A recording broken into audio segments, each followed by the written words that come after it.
si aad muuqaalkan u furtay Allah subxaanahu wa ta'ala albaabada jannada kugu furo walaal gaarsii muuqaalkan walaalkaaga muslimka ah si uu ugu faa'iideysto nabiga sallallahu alayhi wasallam wuxuu dhahay ya'ti ash-shaydaan ahadukum fayaquul man qalaqa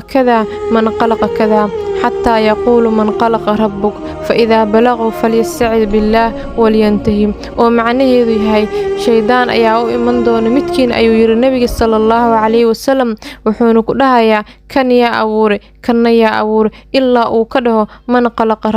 ربك يا أوري فإذا بلغه هدي أرنك ماشي أوجار النبي صلى الله عليه وسلم وحده فليستعذ بالله إلهي هكما ينقله ولينتهي هنك استاغم ولا الله سبحانه وتعالى أن حسسنانو شيطانك يوسن نغا خوغ بدين شيطانك waa cadow idinkuna ka dhigta cadow naftiina waxay nii horseedaysaa wax walba xumaan ah aysan niga xoog badan hawadii